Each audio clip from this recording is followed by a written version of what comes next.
संविधान का भाग 3 अनुच्छेद 12 राज्य की परिभाषा संवैधानिक उत्तरदायित्व के विस्तारित क्षितिज।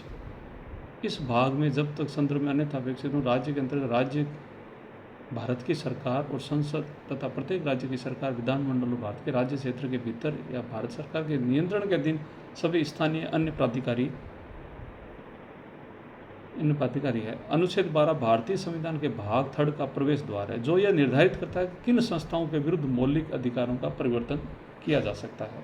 इस प्रावधान की व्याख्या ने एक संकीर्ण शाब्दिक पाठ को एक प्रक्रियात्मक उद्देश्यपरक दृष्टिकोण की ओर एक उल्लेखनीय विस्तार देखा है, जो सरकारी कार्यों का संचालन करने वाली निगमित संस्थाओं या निकायों के सृजन के माध्यम से संवैधानिक दायित्वों से बचने के प्रयासों को रोकता है। सर्वोच्च न्यायालय ने लगातार यह सिद्धांत स्थापित किया कि राज्य की परिभाषा को व्यापक और उदार अर्थ दिया जाना चाहिए, क्योंकि एक संकीर्ण व्याख्या मौलिक अधिकारों के उद्देश्य को ही विफल कर देगी, जिससे सरकार केवल अपने कार्यों को स्वायत्त निकायों या सार्वजनिक निगमों को सौंपकर संवैधानिक समीक्षा से बच सकेगी। इस व्याख्यात्मक विकास को 3 अलग अलग चरणों में देखा गया है। पहला चरण जो 1950 से 1960 के दशक तक फैला था, ने संप्रभु कार्यों का परीक्षण अपनाया, जिसके तहत अन्य प्राधिकारियों के पास संप्रभु या सरकारी चरित्र होना आवश्यक है। राजस्थान राज्य विद्युत मंडल बनाम मोहनलाल 1967 का ऐतिहासिक निर्णय महत्वपूर्ण मोड़ साबित हुआ, जहां सर्वोच्च न्यायालय ने इस संकीर्ण दृष्टिकोण को खारिज करते हुए सिद्धांत स्थापित किया कि अन्य प्राधिकारियों के अंतर्गत कोई भी वैधानिक प्राधिकारी आता है जो कानून द्वारा सर्जित है और उसे बाध्यकारी निर्देश जारी करने की शक्ति प्रदान की गई है, जिसके उल्लंघन पर दंडात्मक परिणाम होंगे। न्यायालय ने इस बात पर जोर दिया, परीक्षण यह नहीं है कि निकाय संप्रभु कार्य करता है या नहीं, बल्कि यह है कि उसे वैधानिक शक्तियों और कर्तव्यों के साथ निर्देशित किया गया है या नहीं। दूसरा चरण 1970 से 1980 के नजर के दौरान IT सेट्टी बनाम अंतर्राष्ट्रीय हवाई अड्डा प्राधिकरण और अजय हाशिया बनाम खालिद मुजीब 1981 के माध्यम से एजेंसी या साधन परीक्षण के रूप में सबसे महत्वपूर्ण सिद्धांतिक विस्तार लेकर आया। न्यायमूर्ति PN भगवती ने न्यायालय की ओर से यह व्यवस्था दी कि एक निकाय राज्य हो सकता है, भले ही वैधानिक कार्य न हो, बशर्ते वह प्रक्रियात्मक रूप से सरकार की एजेंसी या साधन हो। न्यायालय ने कई प्रासंगिक कारकों की पहचान की। सरकार की ओर से वित्तीय सहायता, पूर्ण या पर्याप्त रूप से वित्त पोषित प्रबंधन और नीतियों का गहरा और व्यापक राज्य नियंत्रण, राज्य द्वारा प्रदत्त या सुरक्षित एकाधिकार स्थिति, सार्वजनिक कार्यों या सरकारी कर्तव्यों का पालन, या निकाय का उद्देश्य निजी लाभ के बजाय सार्वजनिक होना। न्यायालय ने इस बात पर जोर दिया कि यह कारक संपूर्ण नहीं और कोई भी एकल कारक निर्धारक नहीं है। न्यायालय ने यह भी निर्धारित करने के लिए तथ्यों और परिस्थितियों को छानबीन करनी चाहिए कि क्या निकाय राज्य सरकार का साधन और एजेंसी है। तीसरा चरण 1990 से वर्तमान तक ने सार्वजनिक कार्य को परिष्कृत किया है। प्रदीप कुमार विश्वास बनाम भारतीय रासायनिक जीव विज्ञान संस्थान 2002 में सर्वोच्च न्यायालय ने सिद्धांत प्रतिपादित किया कि भले ही कोई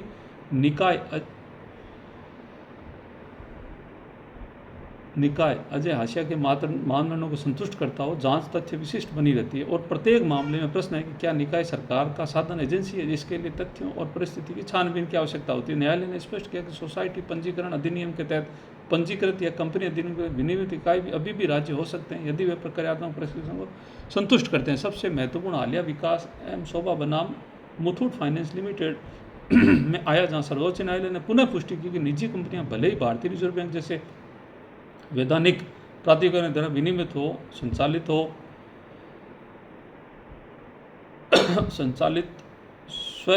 रूप से अनुच्छेद 12 के तहत राज्य नहीं बन सकती। याचिका ने तर्क दिया कि मुथूट फाइनेंस एक गैर बैंकिंग वित्तीय कंपनी है, NFFC है के रूप में RBI विनियमन द्वारा शासित होने के कारण जब वह वैधानिक नियमों का उल्लंघन करती है तो अनुच्छेद 226 के तहत रिट क्षेत्राधिकार के अधीन होनी चाहिए।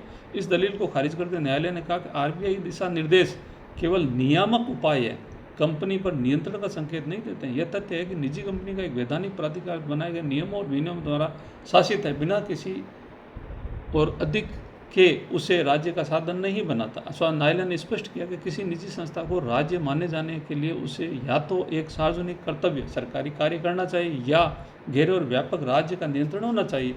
एक शुद्ध वाणिज्यिक लेनदेन, यहाँ तक कि जिसमें स्वर्ण का ऋण शामिल हो, सार्वजनिक विधि उपचारों को आकर्षित नहीं करता। एयरफोर्स स्कूल बनाम बमरोली बनाम कर्मचारी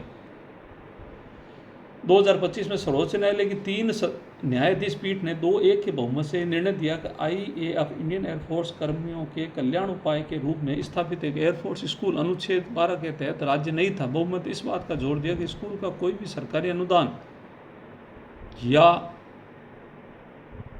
सार्वजनिक धन प्राप्त नहीं होता। स्कूल को शासित करने वाला शिक्षा संहिता, विधिक प्रतिबंध या बल से रहित था। किसी साक्ष्य ने दिन प्रतिदिन के प्रबंधन पर आईएएफ के गहरे और व्यापक नियंत्रण को नहीं दिखाया गया। स्कूल और उसके कर्मचारियों के बीच संबंध बिना सार्वजनिक विधि तत्व के एक निजी अनुबंध थे। न्यायमूर्ति एहसादुद्दीन अमानुल्लाह ने एक शक्तिशाली असहमति से तर्क दिया कि स्कूल वायुसेना द्वारा पूरी तरह से वित्त पोषित था। आईएएफ भूमि पर आईएएफ कल्याण निधियों से संचालित होता था। आईएएफ अधिकारियों ने भर्ती, अनुशासन और सेवानिवृत्ति पर पूर्ण और व्यापक नियंत्रण का प्रयोग किया।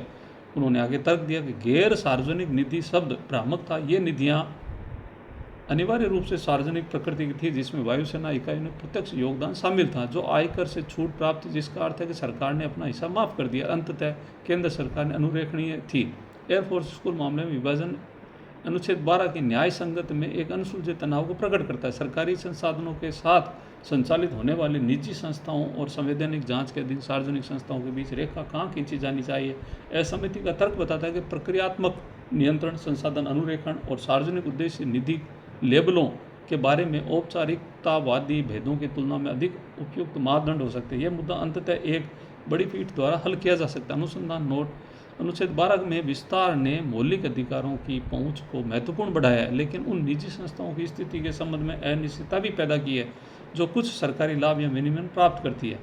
सर्वोच्च न्यायालय ने लगातार सिद्धांत स्थापित किया कि लगातार प्रक्रियात्मक है, परीक्षण लगातार प्रक्रियात्मक है, औपचारिक नहीं। न्यायालयों को संस्था को कानूनी रूप से नहीं बल्कि नियंत्रण की वास्तविकता और किए जाने वाले कार्यों की प्रकृति को भी देखना चाहिए।